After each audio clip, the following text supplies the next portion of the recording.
All right, friends, it's time to give you loyal listeners a discount on protein powder. You may or may not know, but I launched my very first protein powder 2 years ago. It's a grass-fed beef isolate with only 3 ingredients: grass-fed beef, either organic cacao or organic vanilla, and organic monk fruit. Now, if you don't want any of the added flavor and sweeteners, you can also just get unflavored. And no matter what flavor you choose, you're getting over 23 grams of protein per scoop, which is going to keep you full and satisfied between meals. I love starting my day with a Fab4 smoothie and breaking my fast with that much protein. It makes a serious difference in my cravings and blood sugar balance the rest of the day, and I've seen it with my clients as well. Now, I never thought I'd own a product company, but when I got pregnant with Sebastian, I realized the majority of protein powders were chemically extracted or enzymatically extracted, and I wanted to use heat and water only. I wanted minimal ingredients because we don't need those emulsifiers, fillers, or added vitamins, minerals, and probiotics. All of those additions increase the chances that it's not going to work for your body, whether it be bloating, digestion issues. I just wanted pure, clean protein to keep you full and satisfied so you could build the most delicious Fab4 smoothie. And I have to say, I'm pretty proud of the flavor. If you take a look at our reviews on Amazon, you'll see 5-star reviews for flavor. And that is key, because if you don't love your Fab4 smoothie and you don't love drinking your protein powder, you're not going to do it. It won't become a habit, and it's consistency that outpaces everything. So if you're here and you're listening and you want to give our protein powder a try, use the code PODCAST5 for $5 off your order.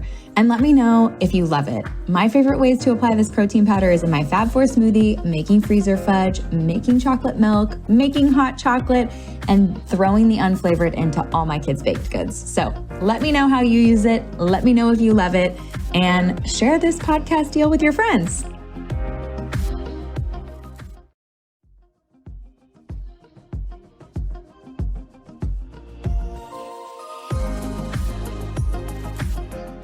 Simon Hill is a physiotherapist and a nutritionist who is passionate about making nutritional information simple and accessible. Over the years, Simon became increasingly curious about the role nutrition played in nourishing the body and preventing disease. Simon investigated the vast evidence out there showing that simple lifestyle changes could help people prevent and sometimes even reverse many of the leading chronic lifestyle diseases. Concerned with the fact that this information was not reaching people widely, Simon shifted gears in his career, undertaking a plant-based nutrition certificate and a postgraduate degree in nutrition. He set up plantproof.com and began hosting world-renowned doctors and public figures on the Plant Proof podcast. Through his channels, Simon's hope is that more of us will work together to create a more equitable, beautiful, and peaceful world. So let's welcome Simon to the podcast and get really motivated and excited to eat a lot of fiber and greens. I kind of just want to know, how you started on your quest for health. Yeah, when I was 15, I saw what loss of health looks like for the first time. And I think up until then, I thought that, life was just rosy and you live until you're the age of my grandparents and you're healthy and you enjoy life, and then you pass away. And I think I had never really been faced with death or someone close to me being diagnosed with any significant condition that sort of flipped their life upside down. And I grew up in Melbourne, in Australia, and on weekends, my dad and my brother and I, we would often spend a lot of time together exploring an area outside of Melbourne called the Yarra Valley. And this is a really fun area. There's lots of wineries. And I was a kid. It wasn't so much about the alcohol. I mean, my dad was, of course, allowing me to try different types of wine. And that was part of it. It was fun, but it was more about spending time together. And on this particular Sunday afternoon, it was just my dad and I. And we were driving back home to get ready to prepare dinner. And he started to feel some discomfort in his chest, and I could see that he was uncomfortable. And he was kind of rubbing or grabbing at his chest a little bit. And I inquired and asked him, if everything was okay. And he reassured me that, yeah, he did have a bit of pain in his chest, but he thought it was nothing and it would go away. So he thought. And we proceeded to go home. We cooked dinner, and I went off to bed, and he had reassured me again that everything was completely okay. And really, I had no reason to believe that things were not okay, because my dad was 41 years old. That's very young. And he had 2 kids. He was living the typical Australian lifestyle. From the outside, he wasn't someone you would look at and think, they're unhealthy. They live an unhealthy lifestyle. That wasn't my dad.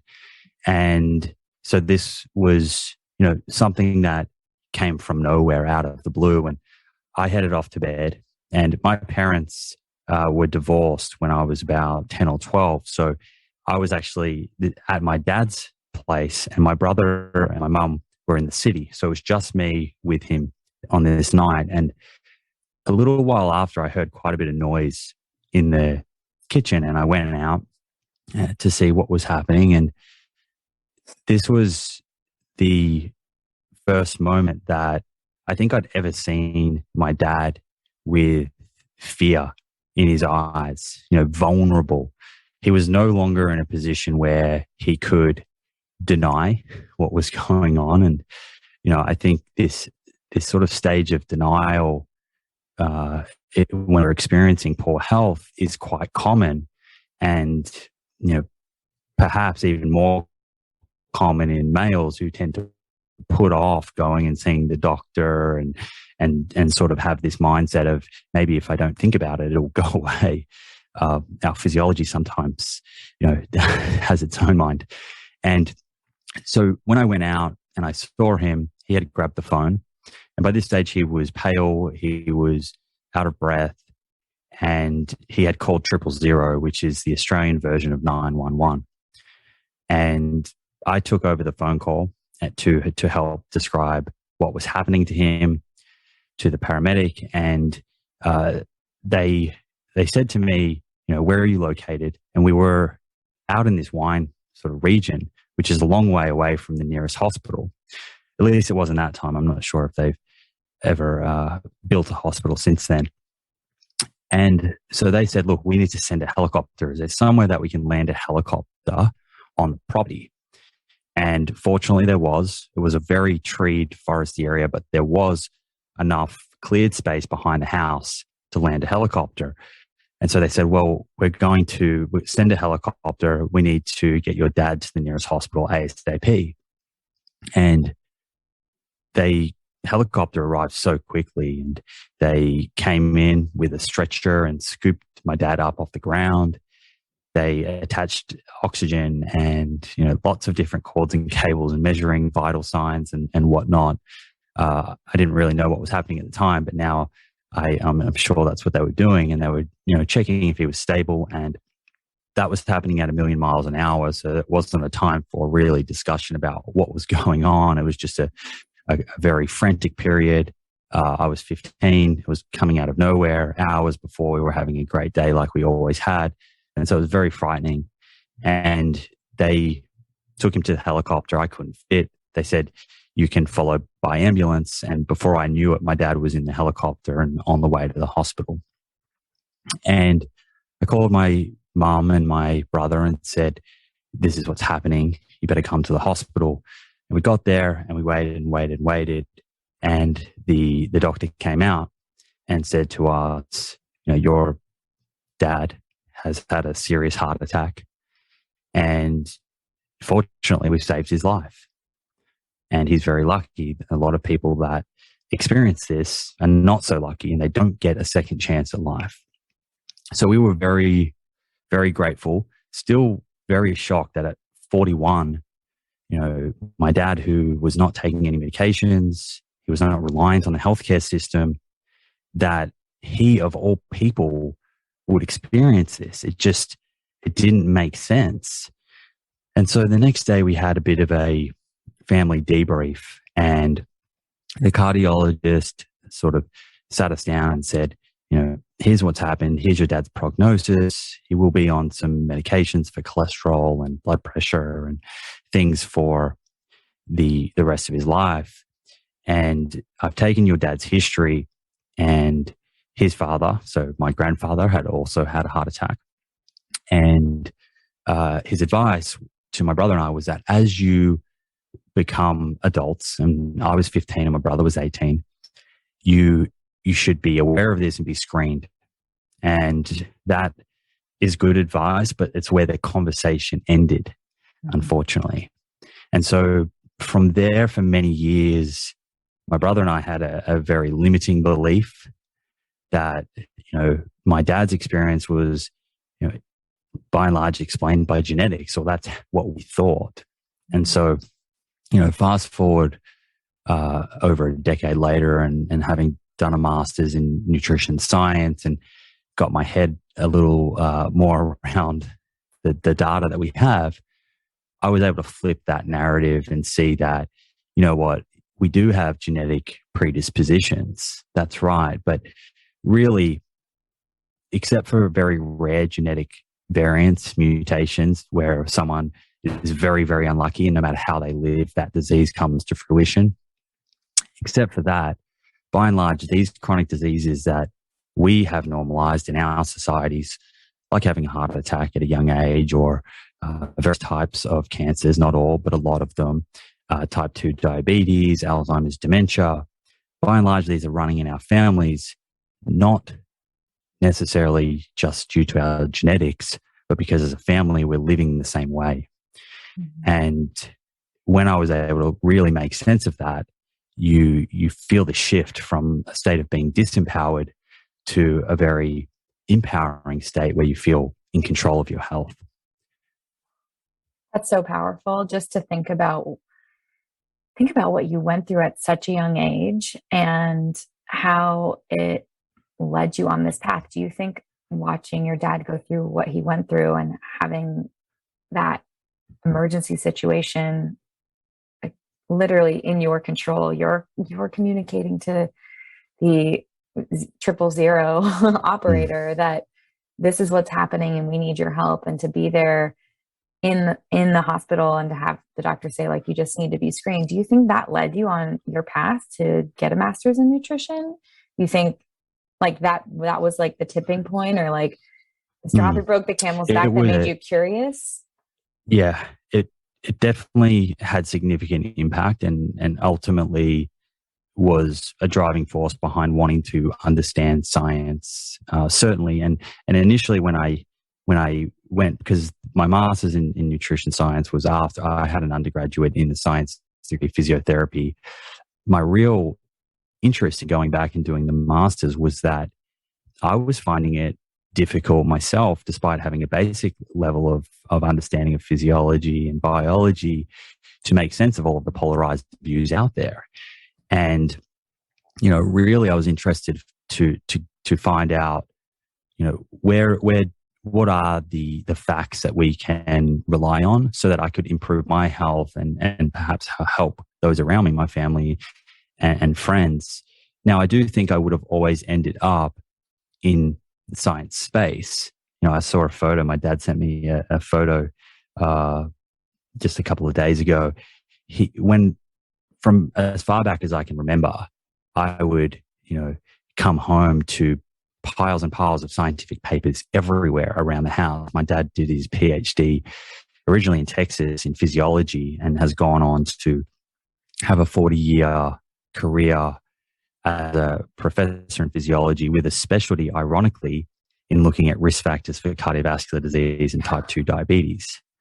And so his research, Kelly, is like deep research. And this photo he sent me is him like in the 1970s or 80s, like on a microscope in the lab.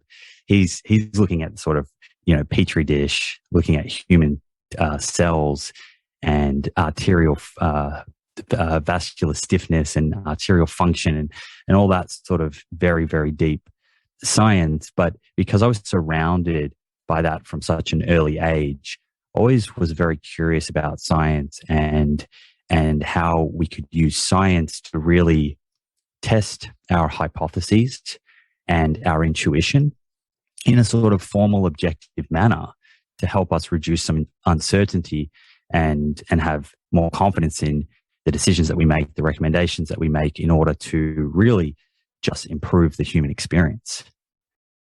Well, it sounds like you were faced with and seeing this major polarization, kind of like what you would call the diet wars out there. And you ultimately ended up going back to school to kind of flush through the research and to see what was working. Before we started this call, you mentioned that the best that we can do is we can start making and taking action steps on the research we know is true. So I'd love for you to kind of talk a little bit about some of the diet misconceptions and the problems you see with diet wars. And then I'd love to go into some of the action steps we can all take to take better care of ourselves, no matter where we fall, on whatever side of the diet war we're on, or the carb war, or you name it. Yeah, the diet wars are interesting. Myself personally, I'm not actually huge on labels, which often surprises people. Yeah, you wouldn't think that if you went to your Instagram. Yeah, you would.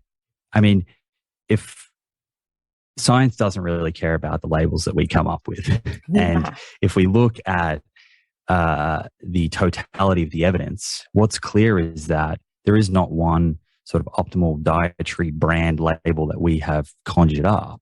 There is a set of characteristics that we see time and time again are associated with the best health outcomes.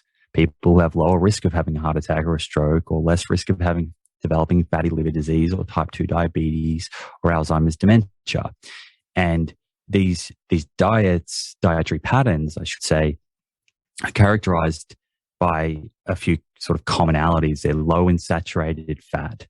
They are rich in unsaturated fats, provide good amounts of these unsaturated fats.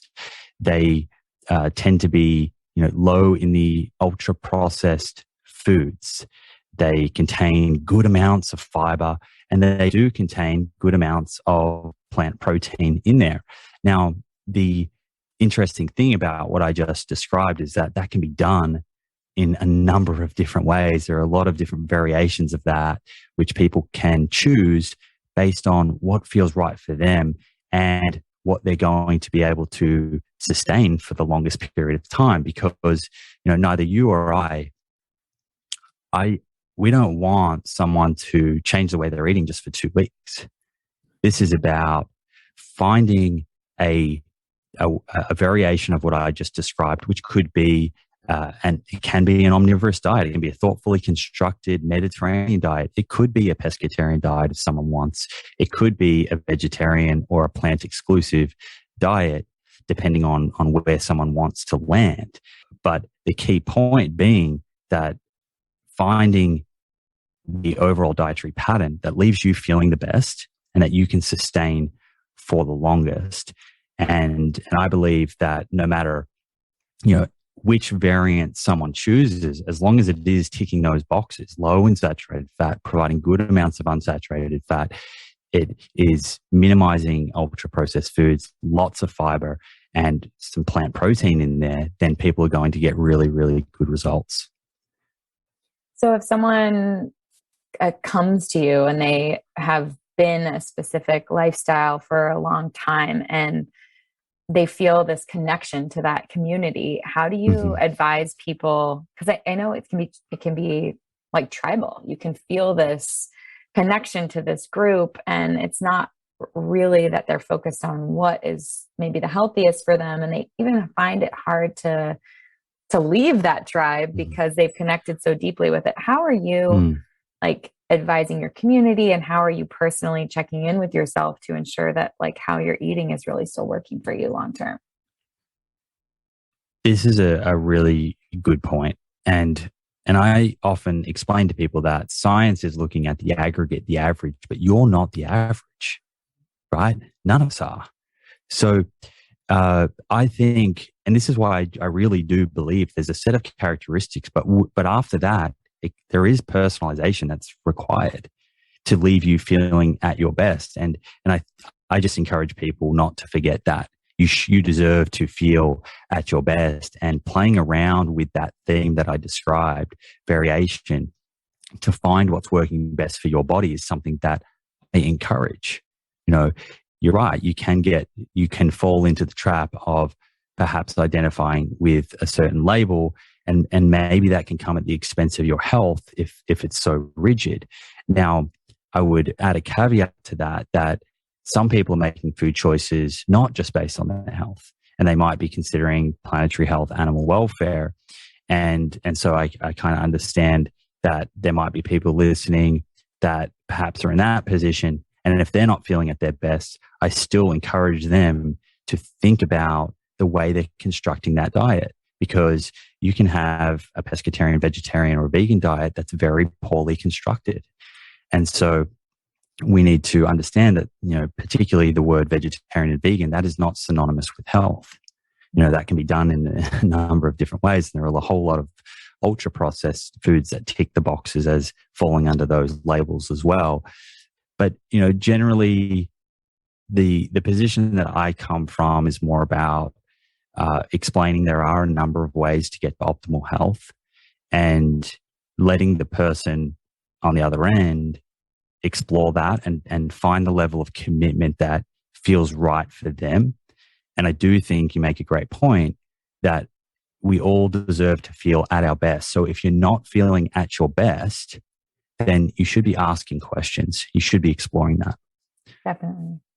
I think we connected based on your optimistic approach. You're very positive, add to your life. This is a cool new study. You can change your life. Like, I feel like a little bit, not to say you're a preacher, but you're out there being like, there's this new study. It's really awesome. You can implement it in your life and feel awesome too.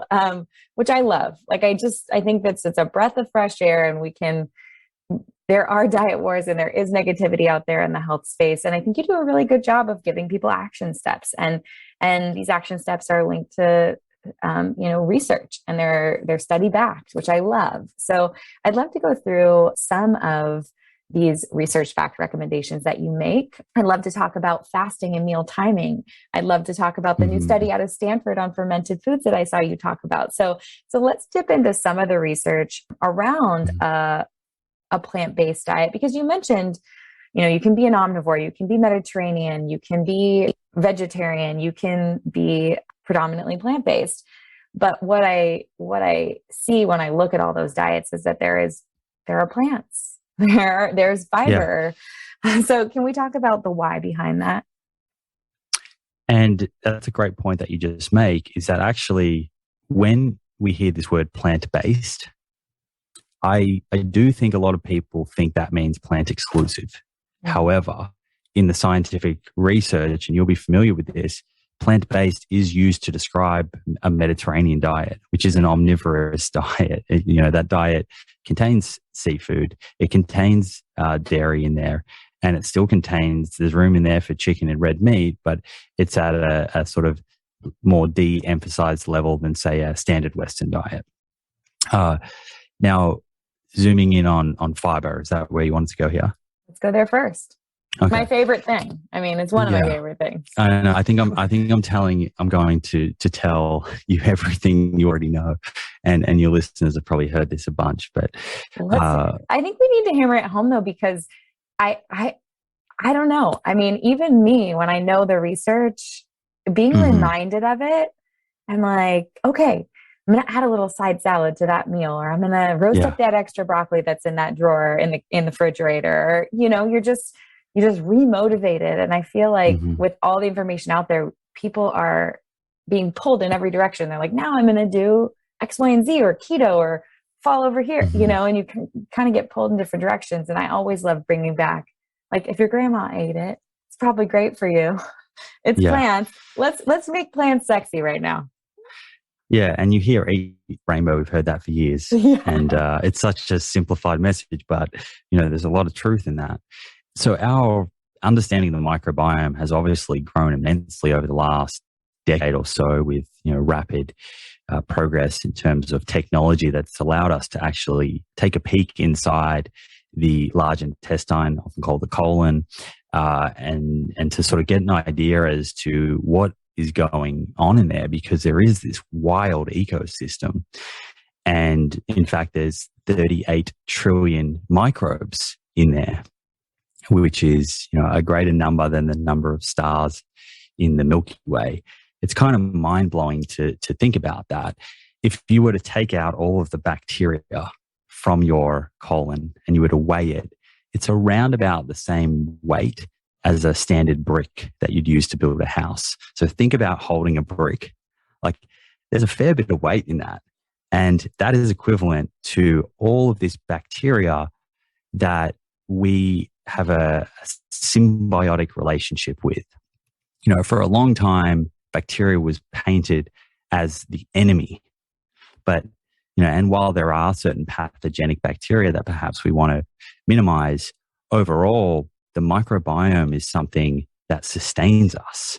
And we sustain the microbiome. And that's essentially the definition of that symbiotic relationship. If we look after it and nurture it, it will do the same for us. It will reward us. When I say it, I mean collectively all the different species. So at a high level, what research has been able to tease out, and a lot of this is association, it's not cause and effect, is that healthier people who have less disease tend to have a more diverse microbiome. And unhealthier people seem to lose that diversity. And we know that lifestyle directly impacts that. We know specifically when it comes to diet, the key component of our diet that is promoting diversity is the prebiotics in our food.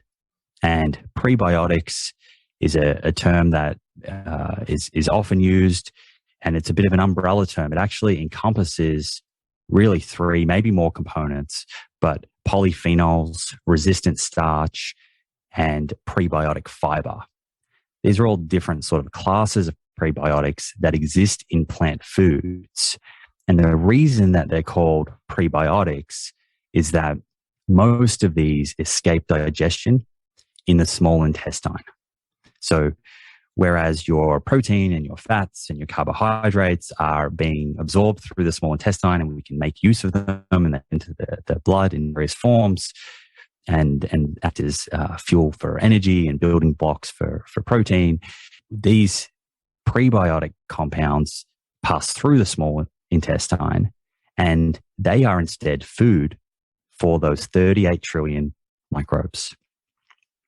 And I like to think about the 38 trillion microbes as kind of a little similar to different humans, in that all of us kind of have our own taste preferences. And so do these guys and gals. I'm kind of humanizing the microbes here. They also have different preferences for different types of prebiotics.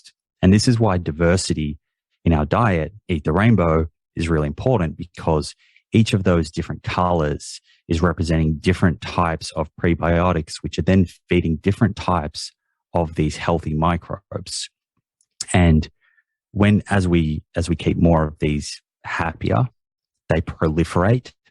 These are the good gut bugs. They proliferate, and we develop this more diverse microbiome. And at the same time, as we're doing that, we actually suppress the growth of more pathogenic, the bad guys, the bacteria that we want to have less of.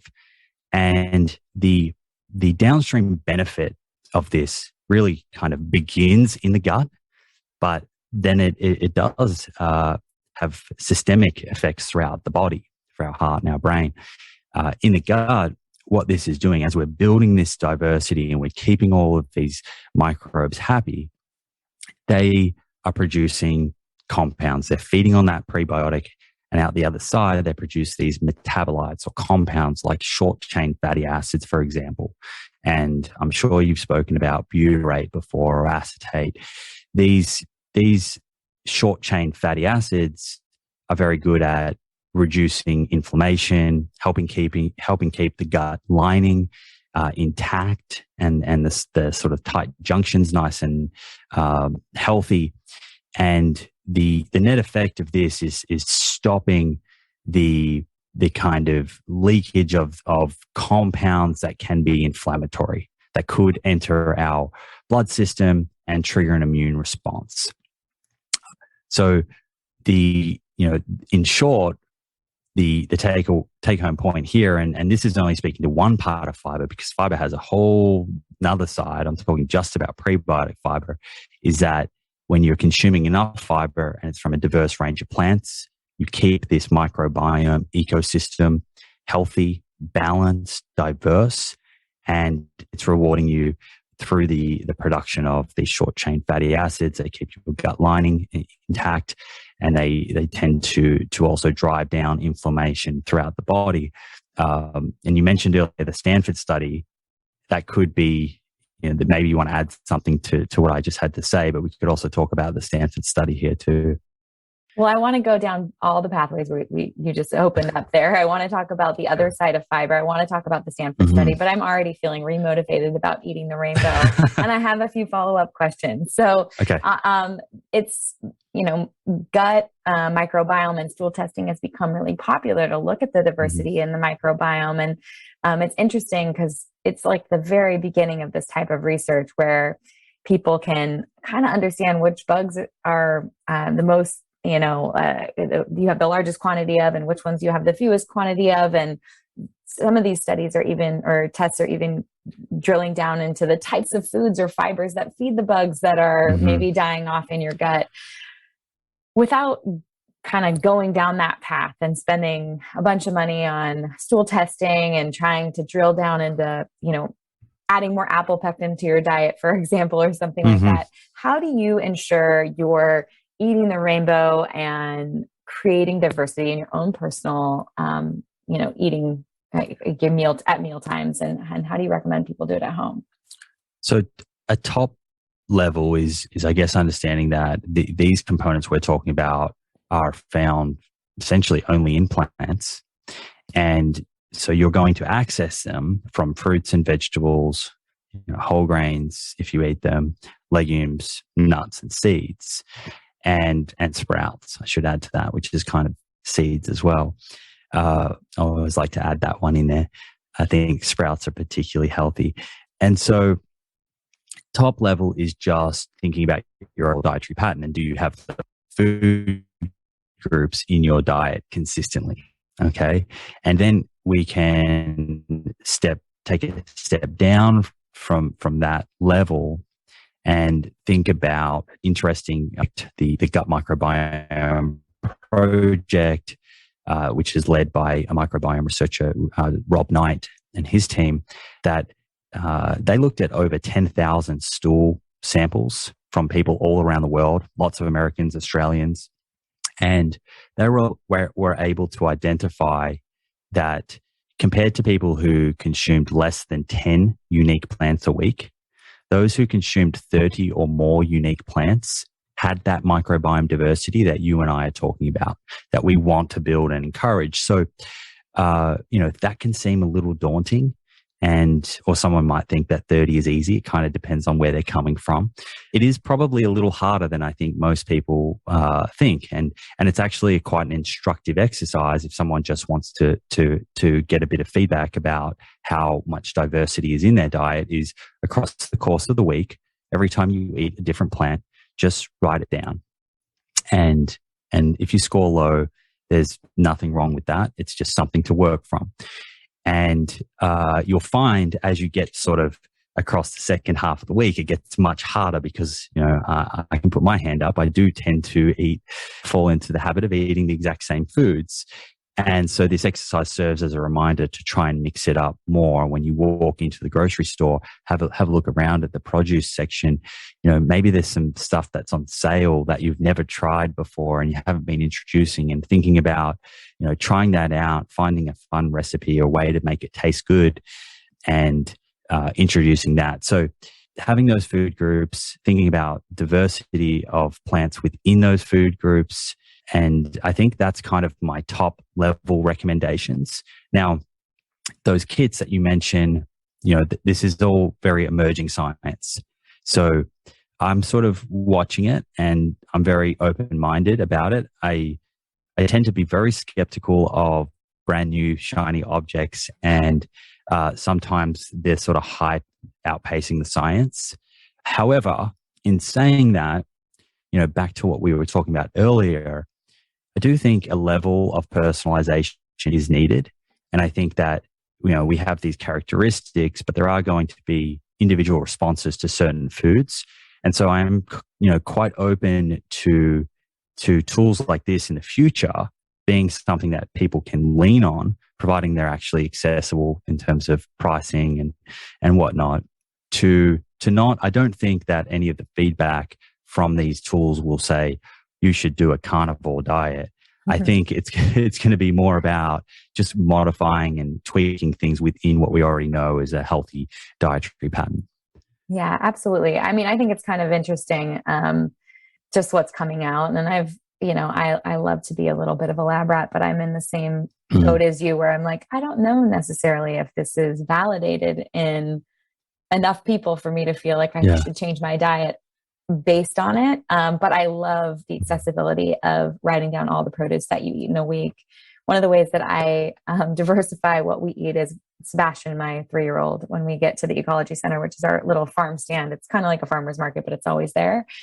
And it's on the edge of a farm. We're very lucky to have that access here in Southern California, just to be in a place where produce is grown. And he can see that. But I always have him pick something that he's never picked before, and it's sometimes it's, a vegetable that I've never made before, just based on the fact that it looks a lot of times like it's from, I don't know, like the dinosaur age, what they're willing to grow here. But I think when it comes to diversity, when I saw that study, that's the kind of study that motivates me to say, I'm putting the onion and the garlic in the pan first before I saute those veggies, because I'm going from just sauteing broccoli to having broccoli and garlic and onion. And then when I'm in the, produce section going, how can I add an herb to this? Because I think those are, the allium family and the herbs are really an amazing way to all of a sudden absolutely double or triple the amount of plants on your plate without actually having to say, I just sat down to 4 cups of cruciferous vegetables and now I'm a bloated mess, going from never having veggies to having a lot of fiber. And maybe we can touch on that too, and the other side of fiber. Yeah, I love that. I love what you said about your son. I think it's fun. Anytime you can make these things fun is great, especially with kids. And it's a really good point about herbs and spices and alliums. These count. These are a unique plant, and herbs and spices in particular are very rich in polyphenols, which I mentioned before fall under that prebiotic banner. So that's a great point. That does make it a little easier to sort of hit that 30 unique plant mark if someone's trying to get there. Absolutely. Sorry. Let's talk about the other side of fiber. So we talked about how it's loaded with prebiotics, but what else does fiber do? So usually here I like to talk about insoluble fiber and the benefits of that side of things. And really, I believe one of the biggest benefits is the decrease in transit time. So that's the type of fiber that helps our stool move through more quickly. And there are some significant advantages, or at least thought to be some significant advantages of that. It means that there is, potentially less time for what are thought to be potentially carcinogenic compounds to be in contact with the digestive system. But it also, by just keeping us regular and having regular bowel movements, reduces, likelihood of being constipated, and that's always helpful too. Yeah, I always think about the reabsorption of things that we're trying to get rid of, like the reabsorption of old cholesterol, the reabsorption of old sex hormones like estrogen, and seeing these imbalances on clients' blood tests. I just love, we can talk about why we love fiber all day, but I do love that when you're talking about increasing transit time, we can talk, we call it trains around here in our family. We want to keep the trains rolling and we don't want them stopping on the track. And so I love that as well. Another way to get fiber in is in fermented foods. And this awesome study just came out of Stanford and talks about the benefits of fermented foods for our immune system. So I'd love for you to share that study with our audience. Yeah, and this study, I was really excited when I knew this was coming out, and I think it gives us a lot to think about, because some of the results kind of took me a little by surprise, and I think are very instructive for how we recommend people increase plants in their diet, and perhaps if it's not working for someone because they're not responding well to a whole lot of fiber, perhaps there's a good explanation for that. So in this study, essentially this came out of Stanford. It was a combination collab between a very well-known nutrition scientist, Professor Dr. Christopher Gardner, and the Sonnenbergs, who are like the microbiome gurus when it comes to doing research on it. They've been referenced a number of times in my books. Yeah. So if there's going to be like a team that's doing this study, these are the guys you want to be doing it. And essentially what they wanted to look at was differences between increasing fiber intake and increasing fermented foods on microbiome diversity and on biomarkers of inflammatory biomarkers, looking at over 200 different inflammatory proteins. And the hypothesis going into this was that across the board you would see increased diversity in the subjects that were increasing their fiber. And I should say the fiber increase was from 20 grams a day to 40. And there was a little bit of a run-in process where they gradually got that up before the start of the study. And whereas the fermented food group did not increase their fiber, but they actually added quite a lot of fermented foods. And this might shock you. They added 6 serves of fermented foods a day. And we can kind of talk about maybe why they did that at the end. But subjects consumed one of these diets for 10 weeks. And what they found was that across the board, those in the fermented food group had increased diversity. So a really, really good sign. That's what we were talking about. You want to see that. And they had a decrease in a lot of these inflammatory proteins. So the fermented foods were modulating the immune system. It was becoming more robust and there was less inflammation in the body.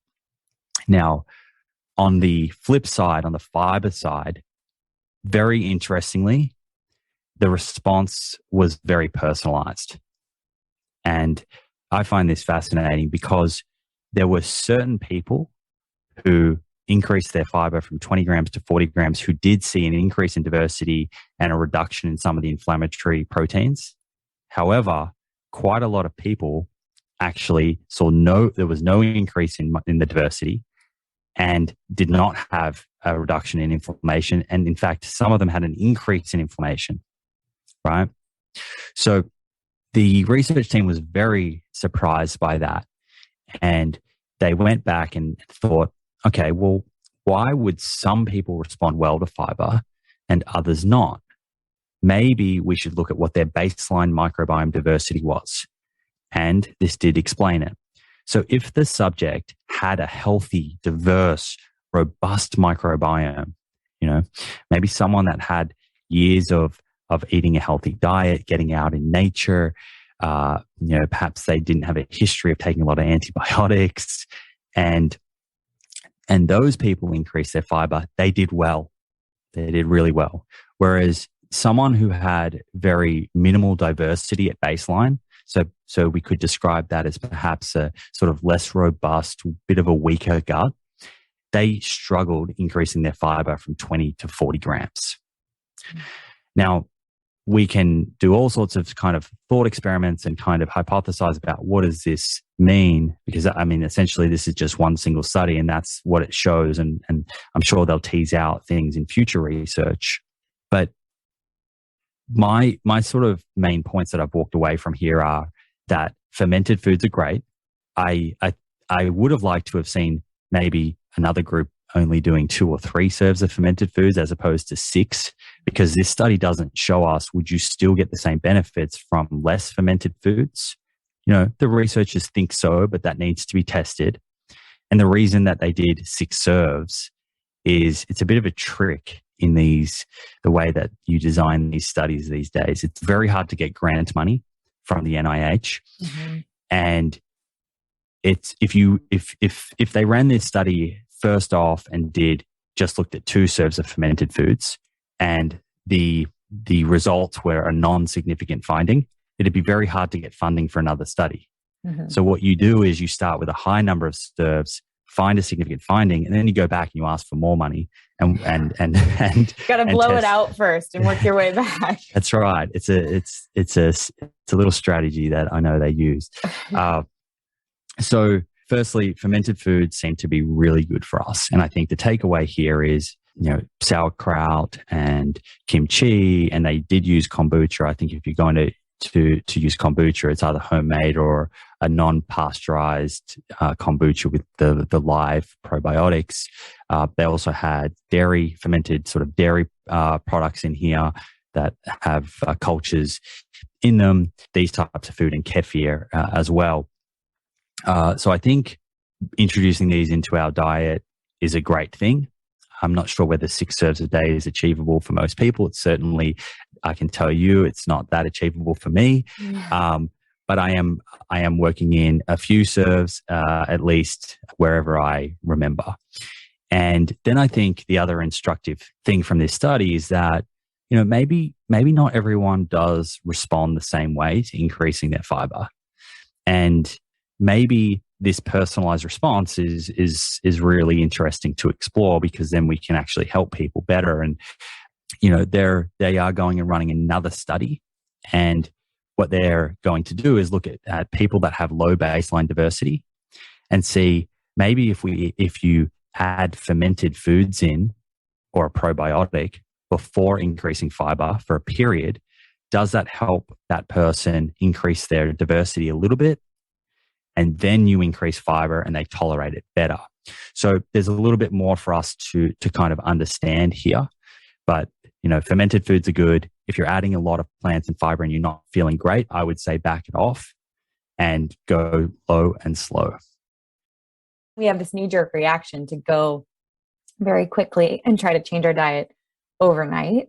And I'm sure some people listening are like, I could do 6 servings of fermented veggies a day. I'm just going to go for that, especially if they love it. But I always, and you're Australian, so this makes sense. I always talk about the Great Barrier Reef. I'm like, our microbiomes are the Great Barrier Reef. And like, if we went out there and just put a bunch of Miracle-Gro everywhere, only certain parts of the reef would grow and everything else would die off. And it's kind of looking at like the old way that we used to treat the microbiome too, with like the overgrowth of yeast and fungus and candida, and people would just go at it with antibacterials and antifungals instead of saying like, well, what if we just like fed the good guys nice and slow and saw what happened there and allowed for it to like rebuild itself naturally over time? And I mean, it's hard to look back and think about what we've learned, because you mentioned like there are a bunch of people who have low diversity because they had a bunch of antibiotics growing up.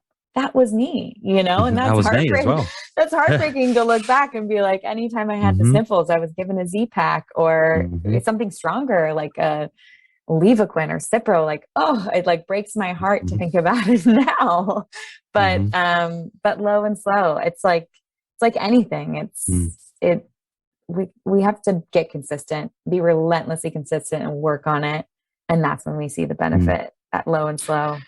Yeah. And, I'm with you on the antibiotic thing. I think they're prescribed too regularly. They're, of course, very important and can be very life-saving as well. But I think one of the cool things with anyone who's listening who perhaps has had a lot of antibiotics is to remember that after our sort of 2 or 3 years of life, the number of species we have is kind of set. And even if you have antibiotics, you rarely would you actually lose a species completely. You're just losing the numbers of those. And so, through healthy lifestyle habits, you can build that back up and you can achieve a very healthy microbiome. So, it's not all doom and gloom. You can get there. There you are, being positive again. I love it. I love it, with action steps. Let's talk a little bit more about the diversity of color and polyphenols specifically. I know that polyphenol research is really robust and exciting around cognition and understanding how it can promote health. Can you share the research on that? Yeah, this is really interesting. And, I think you made a really good point then. You were talking about some of the history of things that people were doing and how knowledge has expanded. And I think it's really important just to stay open-minded. And a lot of this science is developing, emerging, and you do the best with the information you have at the time. So, and that's what makes this really exciting to talk about for me in particular. Now, this area of polyphenols is like very, very new. It is emerging science. It wasn't too long ago that essentially we thought the polyphenols were absorbed in the small intestine. And that's true about 5%. I sort of skipped over that before. I shouldn't forget, about 5% of polyphenols are absorbed in the small intestine. 95% pass through to the microbiome and are metabolized by the bacteria. But the last few years of science has actually allowed us to look at when polyphenols are metabolized by bacteria, there are 500, 1,000, probably more metabolites produced that then go into the bloodstream.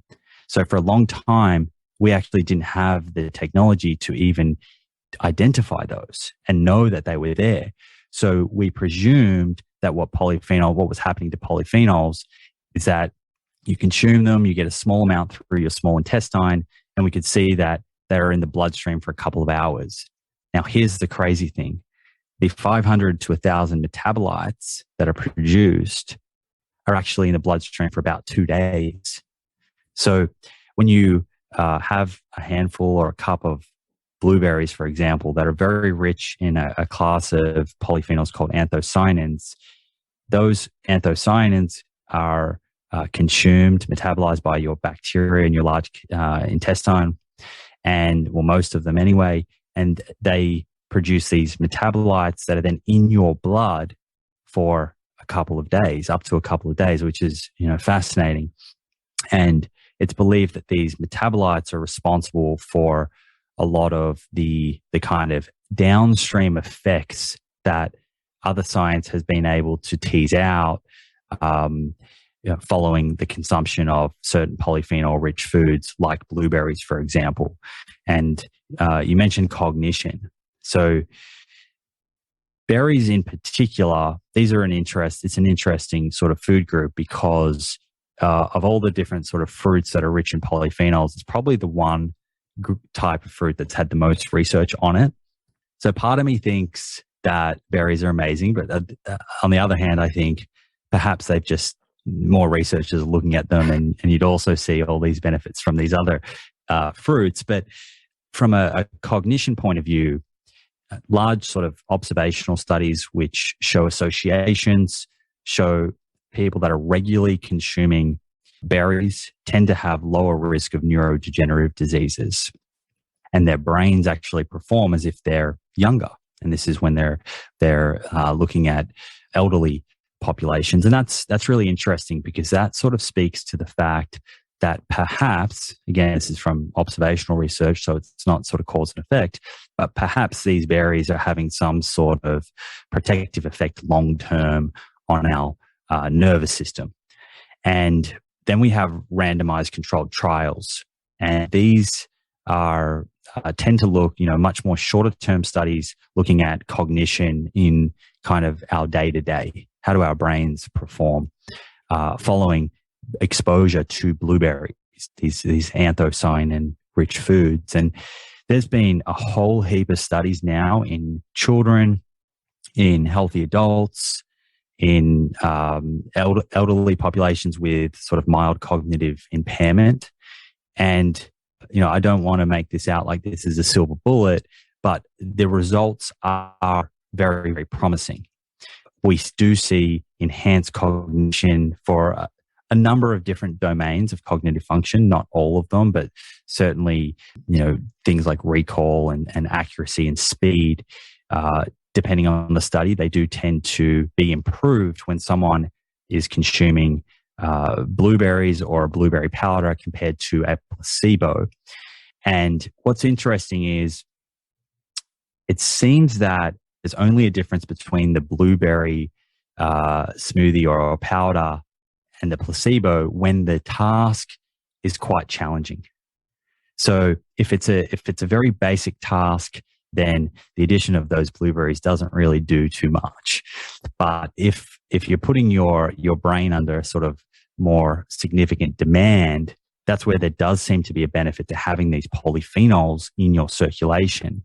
Now, what's kind of at play here? There's probably a lot of mechanisms, and really, I don't think we understand them. And most of the researchers writing about this do say that, although they do put forward a few different ideas.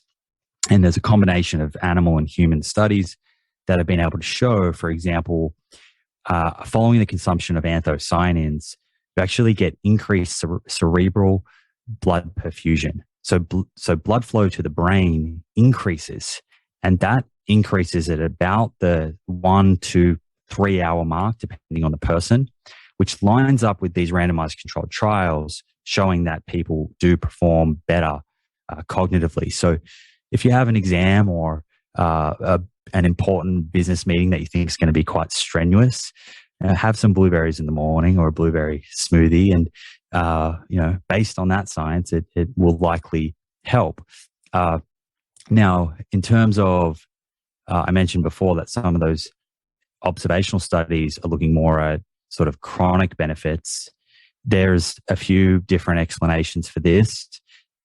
These polyphenols also increase brain-derived neurotrophic factor, which is, I guess, in simple forms, it's a protein, but it is kind of like fertilizer for the brain. So it can help your neurons grow. It can help you develop more connections between neurons, sort of remodeling of the brain, which is, or neuroplasticity, it's often called, which is very important for memory, and they protect against decline in cognition as we age. But also these molecules seem to reduce inflammation. And we know that inflammation is a sort of hallmark feature of a number of these chronic conditions. So there's a lot of different mechanisms at play there. I think bottom line, and an interesting question I quite often get is like, how much?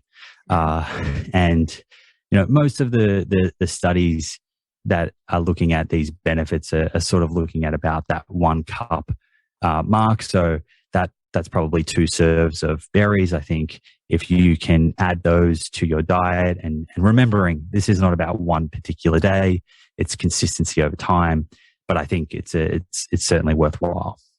Absolutely. You're giving us all the motivation and the excitement around getting out there and getting these plant foods, especially polyphenols, in our diet.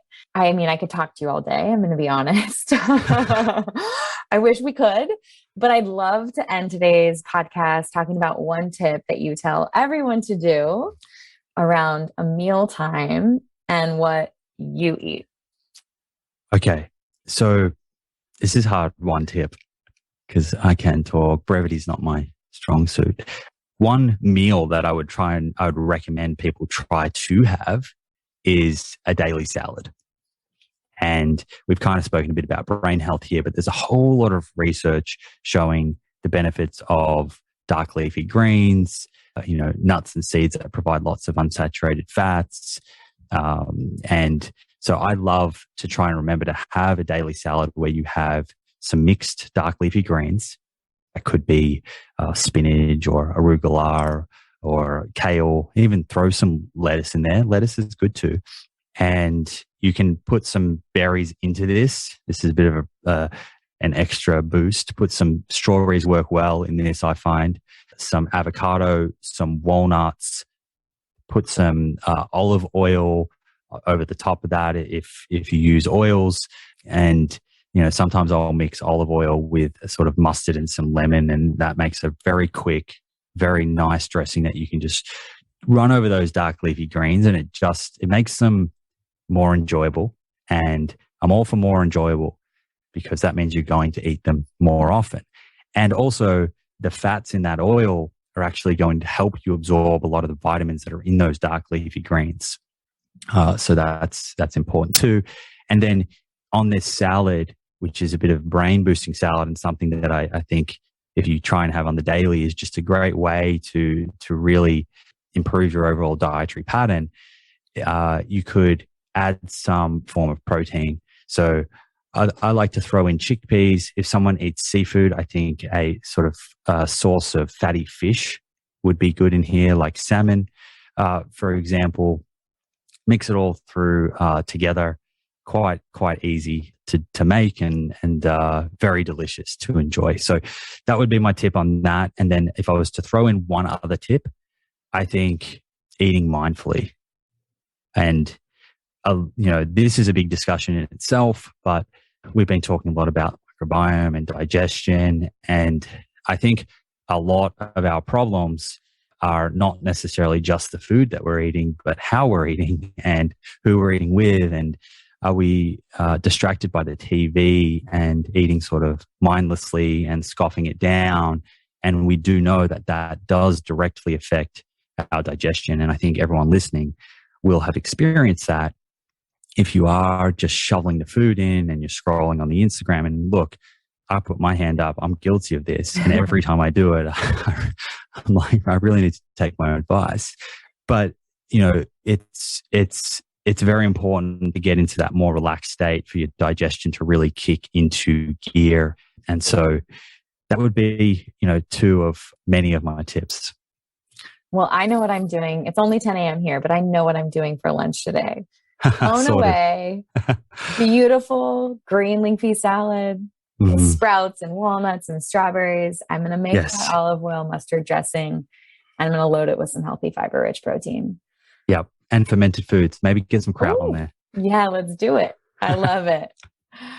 Simon, this has been such a pleasure. You're a joy. You're putting out some really awesome, easy tips. You have an amazing platform. Where can people follow along and learn more? Yeah, so if you want to listen more, you can tune into the Plant Proof podcast. And then on the socials at plant_proof. And I recently wrote a book called The Proof is in the Plants. I love it. We're going to put links to everything, including your brand new book, in the show notes. And I will make sure to be sharing all of this on IG so that people can find you and listen. Awesome. Thank you so much. And I appreciate everyone for taking the time. And it was a joy. Thanks, Kelly. My pleasure. Thank you for listening to Be Well by Kelly.